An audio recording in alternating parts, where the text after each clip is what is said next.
was 28 single and stayed for 4 years. Yeah. And then what happened was the US, I mean, I'm apolitical, so, all I'm telling you is the facts is the US gave, kindly, I suppose, gave Panama the canal that they had built. So what was your favorite thing about growing up in Ireland? It's a bit wild. You can get away, we like to get into trouble, like good trouble now, sometimes bad trouble too. But it's a bit wild and cheeky. Right now, as we speak, Mike, there's a delegation of from the Trump administration and China are in London, Mm-hmm. an hour from me, and they're discussing the very topic we're talking about right now in Yeah. real time. Yeah, which is the Chinese sort of dominate the supply of rare earths.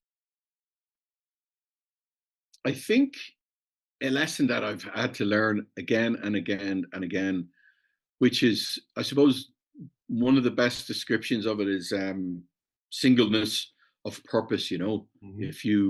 If you like, I intuitively felt this was going to be a good business, and I intuitively felt that it would be a good move for my family to move here.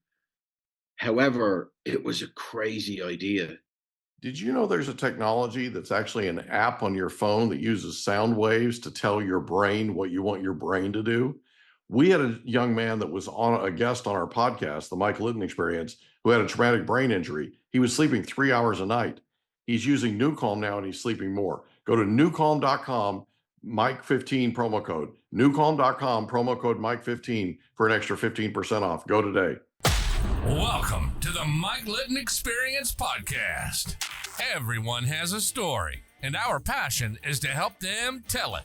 Mike is passionate about being a father, a teacher, a realtor, an investor, and a leader. And now, introducing the host of the Mike Litton Experience, Mike Litton. Louis O'Connor, thank you so much for being our guest on the Mike Litton Experience. Like we talked about before we hit record, everybody has a story, and our passion is to help them tell it. So with your permission, we're going to start with where you were born, go up to today, and then we want to talk about what you're doing in terms of helping people invest in rare earth minerals. Thanks again for being here, bud. Thank you, Mike. It's a pleasure to be here. So I am where I am right at the moment in Tipperary in Ireland, which is where it all began in Ireland 60 years ago. Actually, just turned 60 on May 30. And Happy so I was birthday. born in Dublin in 1965.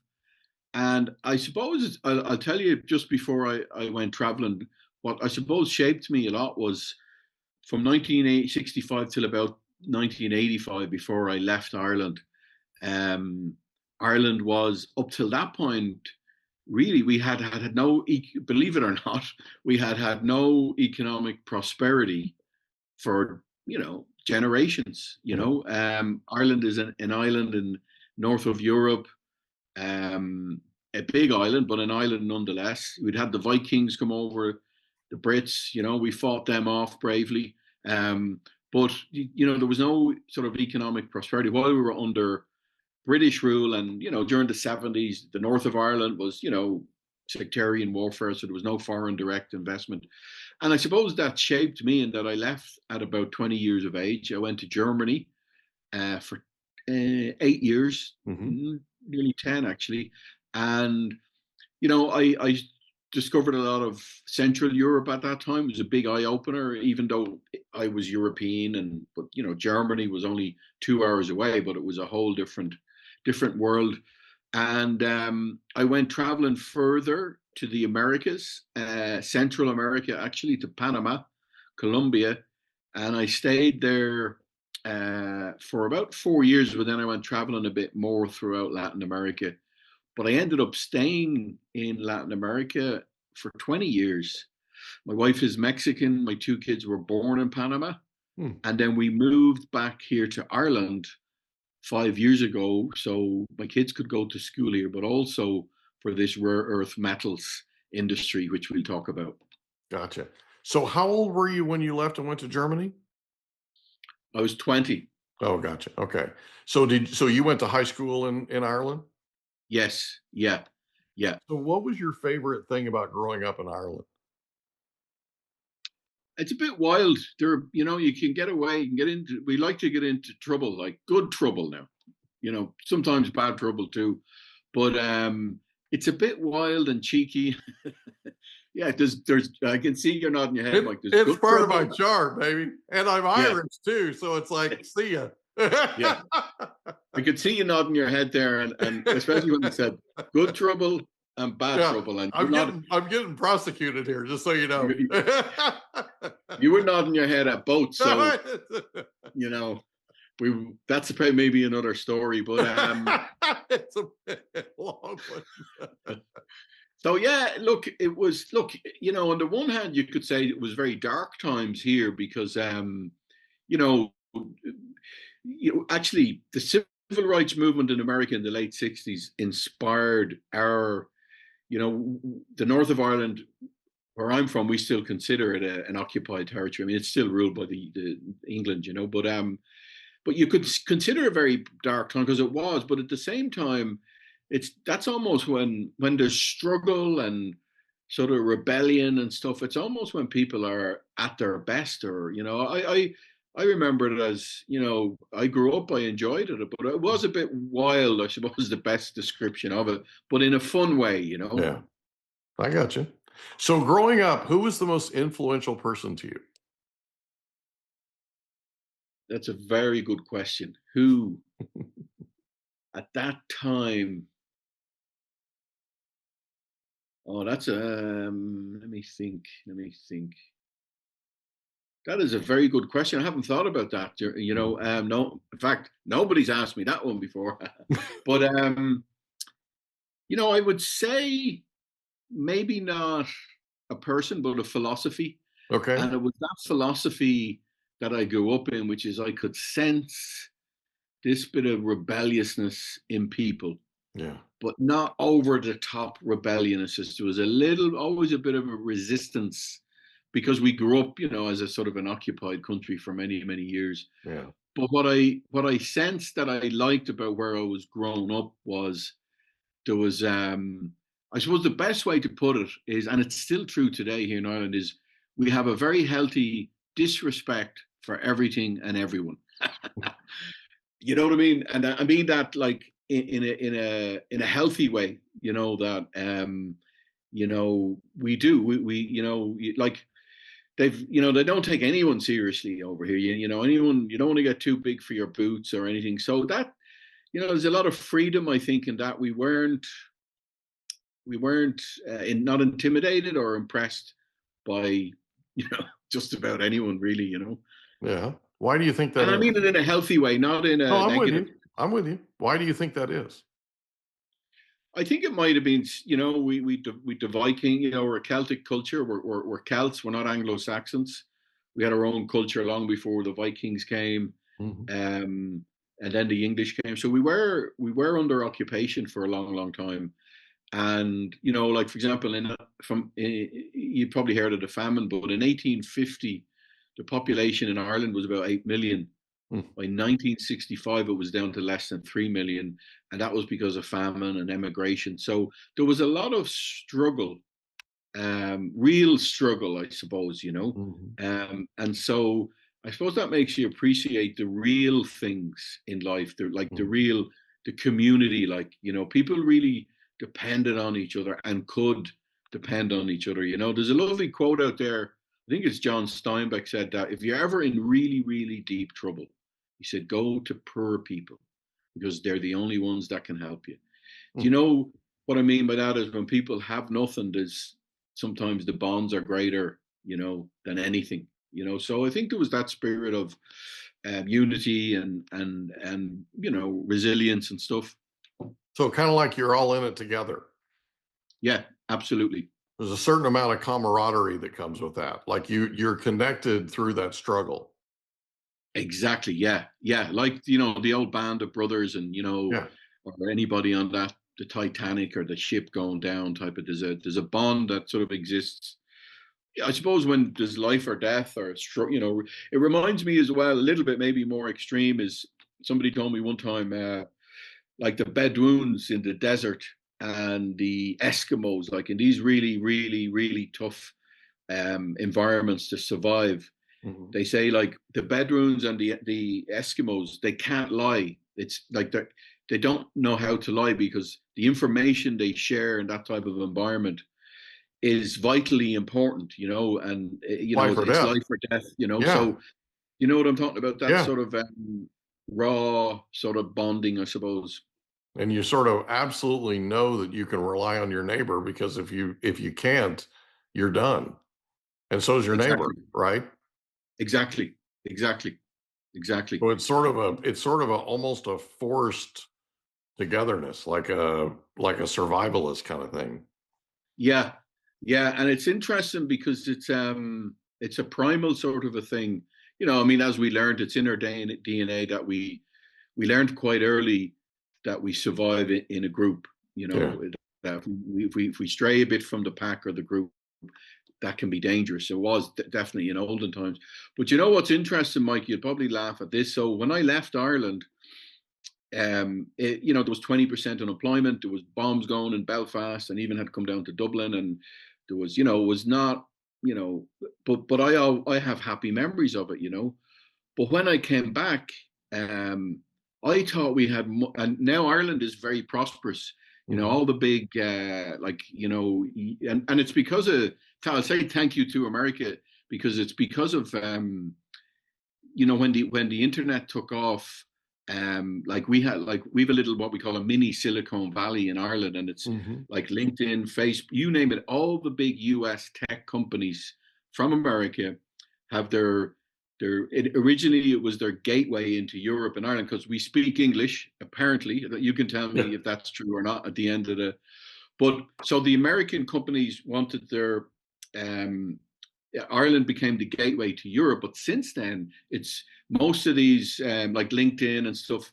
They have their headquarters here for Europe, Middle East, and Africa. Yeah. And so they brought us economic prosperity. So Mm-hmm. in Ireland now, most people are doing really well. But let me tell you this, and you laugh at this, is I don't think we're as much fun now that we have money. I think we were much better fun when we were struggling. Well, actually, I don't. Actually, I don't disagree with that. Money can have positive effects, and it can also have negative effects, right? Mm-hmm. Yeah. And when you're poorer, life is simpler. There's Yeah. less complications. There's less going on, right? There's less moving parts, that kind of thing. Yeah. And, you know, really wealthy people can choose to be joyous. They just don't always choose to be joyous, right? Mm-hmm.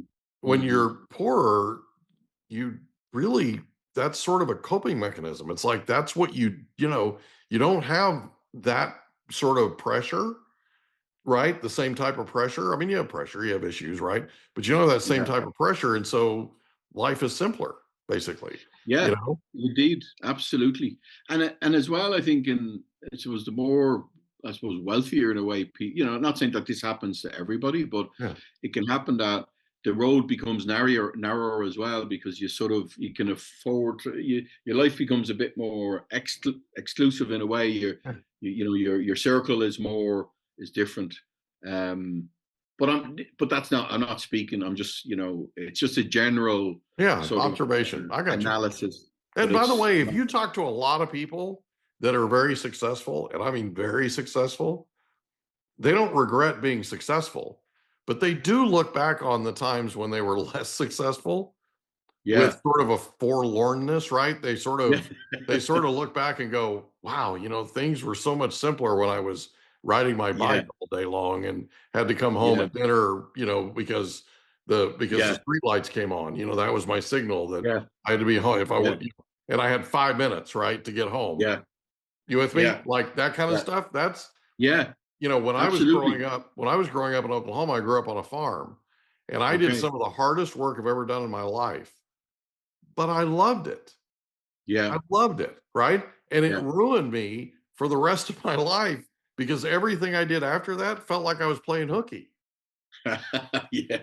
You know what I mean? Yeah. Like Yeah. everything else was just simple. I mean, people talked Yeah. about working hard, and I'm like, yeah, okay, go muck Yeah. some stalls out, right? Yeah. I told my kids when they Yeah. were growing up, I said, listen, I can't put you on that farm with my Yeah. grandfather because I don't have a time machine.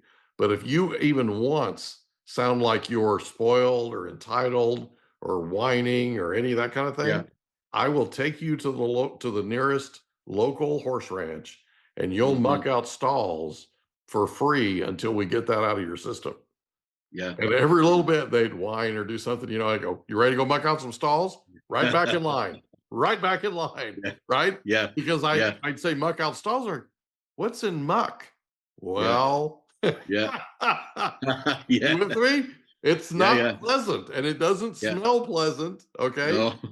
Yeah. Right. It's an ugly job, but it's Yeah. something that you No, do it's, and it builds I'm glad character. you, yeah, no, I just exactly Mike builds character. I mean, I'm in Tipperary here, which is like the Golden Vale. It's called. There's great, great agricultural land here, and there's studs for horse breeding. And I've got two daughters, and a lot of the local lads they're rural farmers, so they Mhm. still have that. Some of them, in high school will be milking cows before they come in, and they'll be Yeah. milking cows on the way home. And if they don't, even they'll do it for other farmers. So Yeah. that I see that, I love to see that hard work in younger people, because as you said it, you know like what they gain during that period they have for life. I mean, even now you're reminiscing about it with Yeah. fondness, and how well it has stood you over the years, Yeah. what it instilled.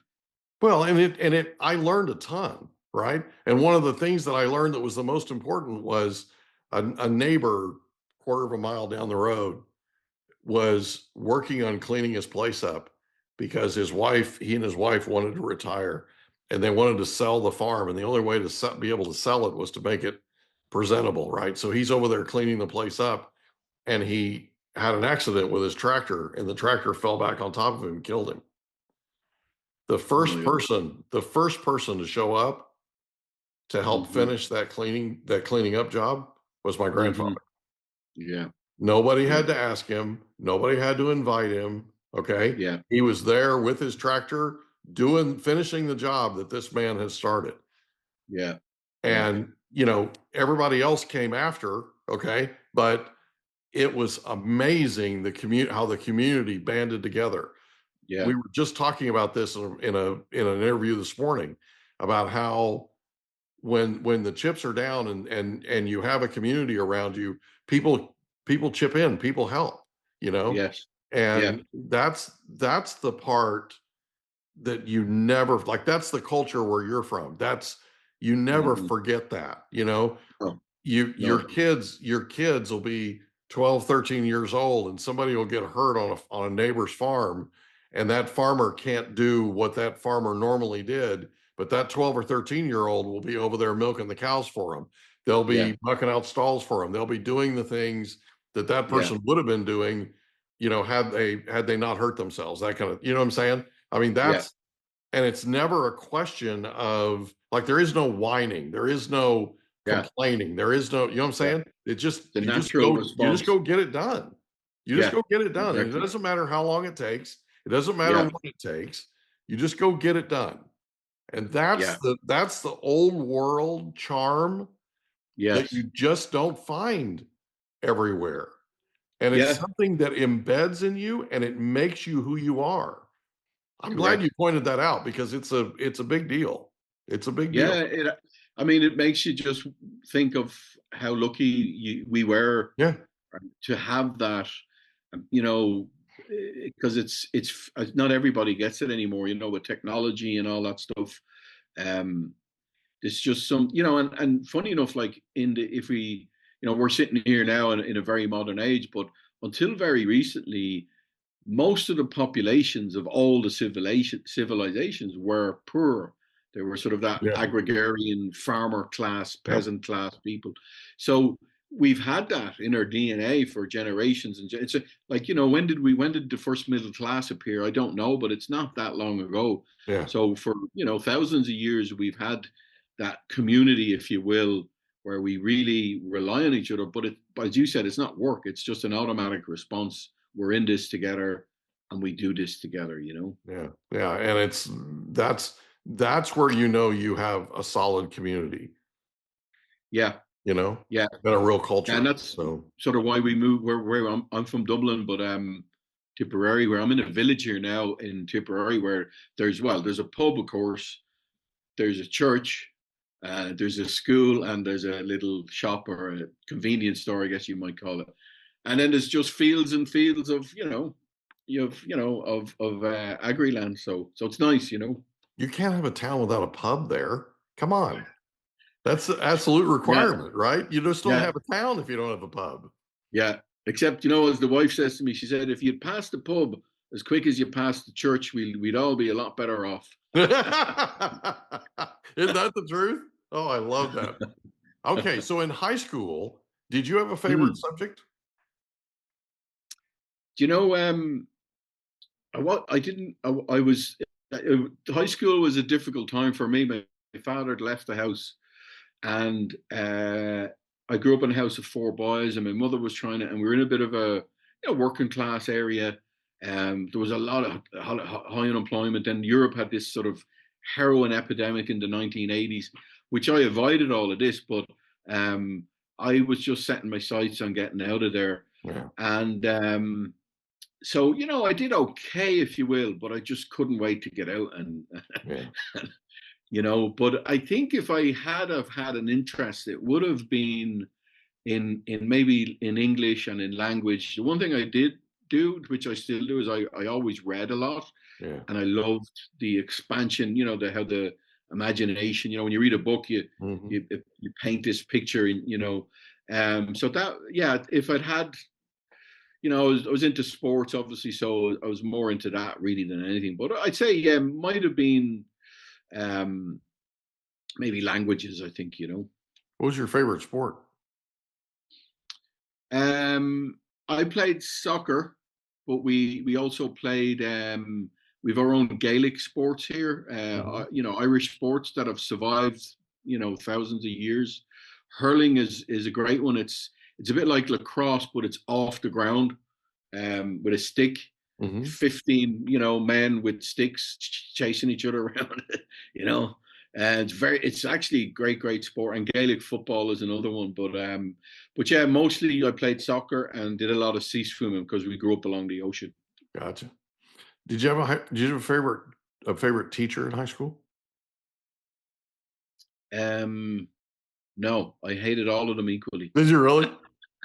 Just couldn't grow up fast enough, huh? Just couldn't grow up fast enough.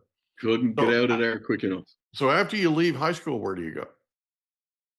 I went to work for my uncle in a shop in Dublin city centre. It was a carpet shop, and I only stayed about 18 months. And again, it was in a rough part of town. I saw there was a guy one day was shot in front of us. The IRA assassinated this guy. I was robbed loads of times. It was rough. Like, I mean, I was just knew I was, I thought I knew there's more to life than this. And I planned my exit, So after working at your uncle's place, where did you exit to? Myself and two friends of mine got on a ferry from Rosslare here in Ireland to Calais in France, and took a train to Paris. And when we got there, we realized our plan hadn't gone any further than that. We arrived in Paris hungover, half the money was gone, but nowhere to stay. Yeah. And so, but we figured out, necessity is the mother of invention. Yeah. We start jumping on the trains, and went down south, and then we started to get seasonal work with the farmers, and we traveled around Europe, then working different types of farms. So it ended up being a great adventure. That's cool. How long did you do that? We just did it for about 6 months, but we ended up in Germany, and I then had got the bug. I had itchy feet then. I didn't want to go home. Now I did go home for about a month, but I left immediately, went back to Germany, and stayed in Germany then for nearly 10 years altogether. What'd you do in Germany? Well, when I first went in Heidelberg, that was at the time the central command for the U.S. Army in Europe, and so I started washing cars on the US military base. And then I started selling them. Then I became the sales manager and did really, really well. And I worked, it's funny, Mike, I've never lived in America, but since I was 20 years of age, I've mostly somehow worked with Americans. Mm-hmm. I have a great affinity for the US military guys because when I first went to Heidelberg, I didn't know anybody, and it was the U.S. Army guys who sort of became like a surrogate family. Used to go drinking with them, and they were, there was similar. Like I was young, 20, single, a long way away from home, and they were the same. So we really got on great, and so I've always had a great affinity and love, I suppose, for the guys in the US military because I ended up then working with them for about another 10, 15 years. I became the sales manager for an area where Ramstein Air Base, Han Air Base, Bitburg. At this time, there was 250,000 US troops in Europe, and the wall was still up. This was late 80s. The wall hadn't gone down, And then I got itchy feet, and I said to our head office was in New York. I said, where else have you got, military, soldiers? And they were in Korea, Japan, Panama. I said, Panama. And I wasn't even sure. I had an idea where it was. I knew it was over there somewhere. I said, that sounds interesting. Do you have any jobs there? And they actually had a job, a sales manager needed for Panama, Puerto Rico, and Cuba. Wow. And I said, that'll do me. That's take quite a territory. Yeah, it was. I mean, that was Guantanamo Bay back when it was just a Marine base. Sure. But it was based in Panama. And so they said, do you want to go and have a look and check it out? I said, no, I'll just go. So I went to Panama and arrived. I was 28, single, and stayed for 4 years. Yeah. And then what happened was the US, I'm apolitical, so all I'm telling you is the facts. Is the US gave kindly, I suppose, gave Panama the canal that they had built. So all the troops that I was working with left the bases. They handed over the keys, and so I'd met, but I stayed in Panama then because I'd met my wife. But I was out of the car business to the US military at that point. So you stay in Panama, and you end up getting into a different business? Is that what happened? Yes. How did that come about? So, I suppose the one thing, Mike, that I've realized, and it's probably not cool to say this, but I never had a plan, It all just worked out. And it's probably because growing up in Ireland, at that time, you couldn't make much of a plan, really. Yeah. There was, so it all grew, sort of quite organically, and the way you grow where you're planted, right? Yeah. So I just stuck around, and for after the troops left, Panama became popular and still is today for retirees from North America, and also a lot of the military guys retired and stayed there. So, and the funny thing about Panama, Mike, was I'd been to US military bases all over the world, right? And there was always a bit of grumbling, like the Germans would be going, when are these Americans going to leave? They've been here since World War II. And the Americans would be saying, the GIs going, Germans, take them or leave them type of thing, But Panama was the one place that the US military guys loved, and the locals loved the military guys. All the Panamanian guys were marrying soldiers and, living happily ever after. So it was funny that they left there. They, because it was the one place everybody would have been happy if they stayed, what an idyllic place to be stationed, right, on the Pacific Ocean and palm trees and, no wars or anything going on. But so Panama became popular then with retirees, and I worked I was sort of a little bit freelance, I suppose, but I stayed in sales, working for some property developers, and did some tours, like brought people on tours of Panama, like at the Pacific beaches and up near Costa Rica in the highlands where it's cooler, Boquete and stuff. And so yeah, but again, went from US military to US retirees, mostly. I mean, there were some Canadians and Europeans, but so that's why I think it's funny I'm chatting with you now as well, that I've always never lived in America, but I've always worked with Americans. Yeah, that's really cool, man. Tell you what, we're going to take a break. When we come back, we're going to talk about investing in rare earth minerals. I find this fascinating, and I know you will too. We'll be right back. Did you know there's an app that has no side effects that allows you to use sound waves to tell your brain what you want it to do? It's called newcalm.com, and it's amazing. It literally uses sound waves. If you want to tell your brain to go to sleep, if you want to tell your brain to recover, if you want to tell your brain to put you in peak physical state, if you want to tell your brain to focus, if you want to tell your brain to take a power nap, you can do all of these things and more with newcalm.com. Go to newcalm.com today, promo code Mike15. Newcalm.com, promo code Mike15 for an extra 15% off. Go there today.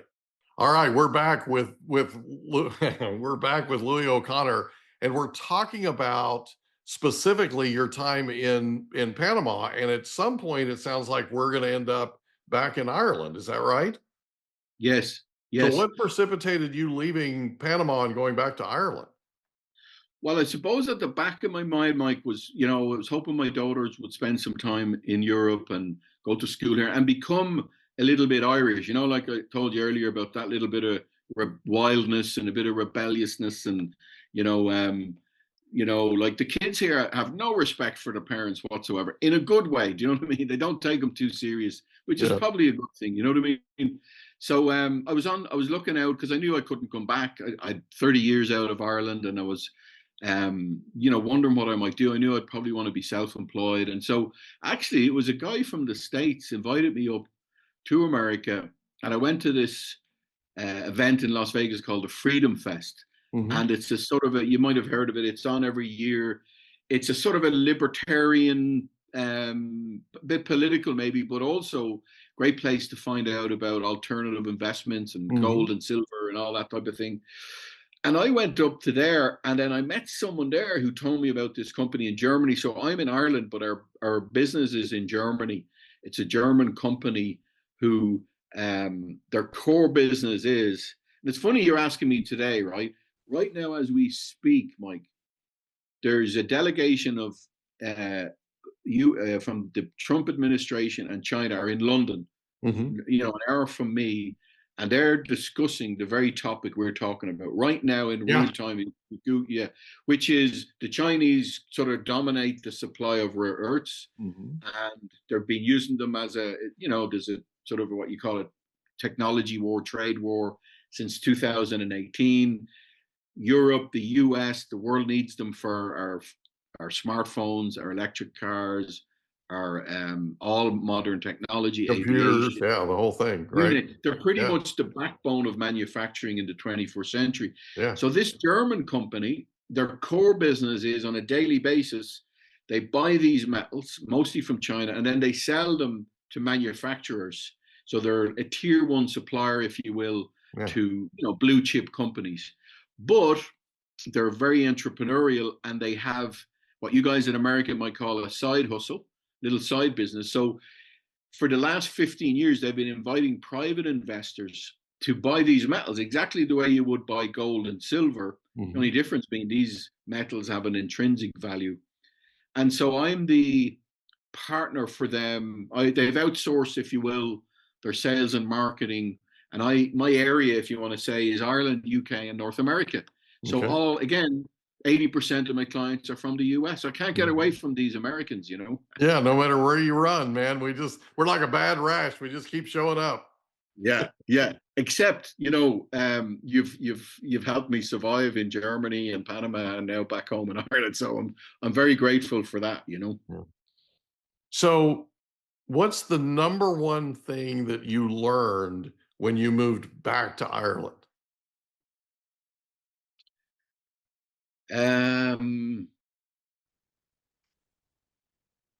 I think a lesson that I've had to learn again and again and again, which is, I suppose, one of the best descriptions of it is singleness of purpose, you know. Mm-hmm. If you like, I intuitively felt this was going to be a good business, and I intuitively felt that it would be a good move for my family to move here.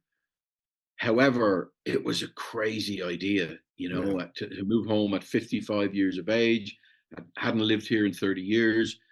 You know, anybody at that time, nobody was talking about rare earths. People, you know, were looking at me going, "What?" Mm-hmm. And COVID hit, and Mm-hmm. so it was way. I knew it was going to be tough, Mike, but it was. I really mean mentally, psychologically, emotionally, spiritually tough. You know, not something you want to be doing at 55. And the only thing I didn't do was give up. You know, I just stuck with that intuitive feeling I had that this will work out. And there's a bit of faith there and a bit of spirituality in that as well. So I'm not taking credit for it, but I did just stay the course. So what I learned the most was if you know, regardless of age or whatever it is, if there's something you really want to do, I've learned that the only thing that will prevent you from getting it is if you actually quit. Yeah. You Yeah. know, Don't try. Right. Just give up. just yeah, just be stubborn. You know, and you know, it worked. It's true for me, and I think it's, you know, if it's something you really want to do, yeah, just don't give up. So, a couple of things. I'm going to go back a little bit if it's okay. But what Sure. was it when you were in Germany? You keep talking about this term that I love, itchy feet, Hmm. right? So obviously we need to put some cream on the bottom of your feet. But let's go back. So what was it about your time in Germany that gave you itchy feet? Excellent question. Yeah, do you know, it really is. And do you know what I think it was, Mike? When I first went to Heidelberg, I remember to this day, we had driven all the way across France and we arrived into Heidelberg about 7, 8 in the morning. It was in the springtime. Sun was coming up into this town. Heidelberg has got the oldest university in Germany. It's got a castle up on a hill, and the Neckar River runs through it. And we were crossing over this bridge and looked at the castle, and it's got a beautiful old town that wasn't bombed at all during the war because it was a university town. And that feeling I remember was, you know, I just, when you're experiencing something for the very first time, Mhm. all your senses are sort of, you're very present, you Mhm. know, and even probably for danger or for anything, but you're really in this heightened state of awareness because everything that's coming at you is new. Yeah. And I just remembered that how exciting that was, and that, like, you know, that I didn't know what was around the corner, and I mean the next corner. You know what I mean? Not just in Mhm. life. And I love that feeling, you know, and that's still there. And it's, I suppose, it's a curiosity. Um, and you can experience that again and again. You can have that experience again and again and again. And that's what I think is where the itchy feet comes from, is seeking out that new experience again and again, you know. So staying in curiosity. Yeah, and I think you have it or you don't. I mean, I think one of the reasons I get on very well with Americans is I find Americans are very curious. Mhm. You know, I really do. Like, I always like meeting them or talking to them because they'll you get into a conversation with them, you know, and Mhm. you'll say they follow it well, and you know, whereas there's some people, like, and I'm not going to name any names, but there's some countries in Europe you could be living beside somebody for 10 years and they wouldn't know anything about you, like, you Yeah. know. Yeah, Do you that's know what I true. mean? You know, That's but true. you sit beside an American on a plane across the Atlantic and you'll know everything about each other Mhm. That's by the true. time you get off. Some people might not be their cup of tea, but I love it. You know, it's because, you know, it's an education. You know, just the way we're talking now. Mhm. Actually, I mean, I'm doing most of the replies, but we're going on a nice journey together. You know. Yeah. I was in Stanford last week. I was invited to come up and speak to a speech class, believe it or not, a class on public speaking. And they gave me a 2-minute time to do a toast. and you can't go over. The rule is you can't go over on time. The challenge is it takes me 30 minutes to introduce myself. And they gave me 2 minutes. So I got up and I told them, I said, listen, I'm going to give you, I try to add value everywhere I go. I'm going to give you 2 items of value tonight. Number 1, if you ever have stage fright, just love the people that are in the audience more than you love yourself, and you'll be fine. The stage fright will go away. Just pour into the people that are in front of you. Okay. Mm-hmm. Secondly, Mm-hmm. I want you to go to a word processor and create a blank document. And at the top, type in the largest font you can, stay in curiosity. And at the bottom, type stay out of judgment. Print it and put it up where you work so you see it several times a day. Okay. Mm-hmm. One of the instructors, when I was done, told me, he goes, I wrote those down. I'm doing that. Right. Mm-hmm. The thing is, that's what I was trying to impart on this younger generation. And one of the things we're doing is we're writing a book right now on the power of questions. And the idea behind it is if you're curious enough, you'll ask. If you care enough, you'll ask. It's that simple, right? And the fact of the matter is people want to tell you their story. It's part of why we're doing this podcast, right? People want to tell you their story. You just have to care enough to ask. Yeah. Right.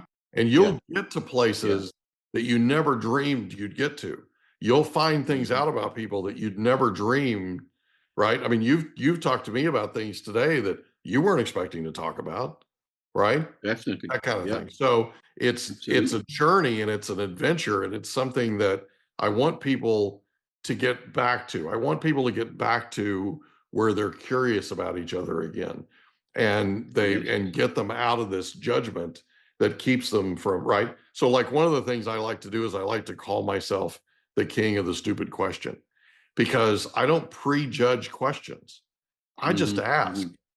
And people notoriously will go, well, nobody's ever asked me that question before. Yeah, because all the other people that you've talked to prejudged that question and took it out of the lexicon, right? It wasn't in their quiver, so to speak, right?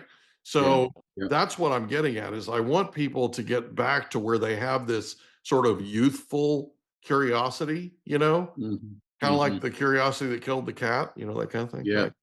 Right. Yeah. So let's talk about rare earth minerals, and let's talk about what you do in particular in helping people invest in those rare earth minerals. So why would somebody who's listening to this be interested potentially in investing in rare earth minerals? Well, because they're profitable to own. Obviously, if somebody's a private investor, what's in it for me? Historically, the numbers are on our website as well. They sort of have been outperforming, traditional like precious metals, most major stock indexes. There's a story behind rare earths that most of the world doesn't know yet. There's probably and I know this sounds like it might be naive or overconfident, but there's not more than 200 people in North America and even maybe in Europe that really know what's going on. That's why at the moment in London, there's a big meeting going on. Is the Chinese have a complete dominance in rare earths, and they're critical to all nations' economic prosperity. The Chinese have weaponized rare earths. The premier of China going back a while now, 1987, said a very shrewd thing. He said the Middle East has oil, China has rare earths. Wow. And what he was talking about then, which was 30 or 40 years before it happened, which is at some point in the future, the world will pivot from oil to metals. Yeah. And that's what's happening at the moment. We're in the beginning of a commodity super cycle, and the raw materials that are needed are rare earths. For example, AI runs on data, but it relies on rare earths for the magnets and the chips, cooling systems, chips, everything like that. Military technology, there's 3/4 of a ton of rare earths in one F-35 fighter jet. So there's the only obstacle to private investors not profiting from owning is they don't know they can. I'll give you a good example, Mike. In the smartphone, right? There's 12 or 13 technology metals in that phone. there's 12 or 13 semiconductors in each phone. For example, indium, you can swipe your phone because of indium. Can you imagine how many millions, probably billions of people touch indium every day and nobody realizes what is actually the material that allows me to do that, and can I profit from owning it? That's what we do. We've created a marketplace for technology, metals, and rare earths. And the only reason we can do that is because our core business is we're an industry supplier. Yeah. Like if I was just a crazy Irish man in Tipperary and I was saying, hey, Mike, we'll buy them from China and then we'll sell them to, no, red flags everywhere, right? Mm-hmm. Because, you know, you have to be in the industry. And the German company that I'm very grateful to have found and partnered with, and that's what they do, you know, on a daily basis. 85% of their business activities are buying metals and selling them to manufacturers. They've more than 4,000 clients in 74 countries. So that's the only reason it's safe to do this. Gotcha. Is because they're embedded in the industry. Now, look, they're volatile as well. They can go up and they can go down. There are what we call scarcity-driven price increases where, you know, when we went into lockdown, terbium, which is needed in computer chips, went up 500% in 3 years and corrected. Hafnium is needed in super alloys and jet engines and rods and nuclear reactors. When we came out of COVID, Boeing and Airbus started to place orders for planes again. Hafnium went up 250% in 18 months, has since corrected. Just in the last 6 weeks, China announced export restrictions on 7 rare earths, and they've gone up 40%, 50% in a month. That's why they're in London as we speak to see, you know, China really is in a position now to weaponize, I suppose, what you might call the upstream raw materials that become trillions of dollars in downstream GDP. Yeah. So if people want to know more about rare earth minerals and specifically about investing in them, how can they reach out to you? So just, you know, if they could go to the website, www.strategicmetalsinvest.com. Okay. Or if they email me and say, you know, mention Mike, I won't forget you anyway. So Louis, Louis, at strategicmetalsinvest.com. And if they mention you, you know, we'll be extra special nice to them. Oh, that's awesome, man. You know, I'm really forgettable, just so you know. No. Yeah, well, listen, if you're ever over in Ireland. I really, really appreciate your time. It was great to meet you. And yes, if I'm ever in Ireland, I'm coming there. We're going to the pub. Sold. Appreciate you, buddy. Thanks again for being here. Thank you, Mike. Can I ask you a question? Did you know that there's a technology that uses sound waves that'll tell your brain what to do?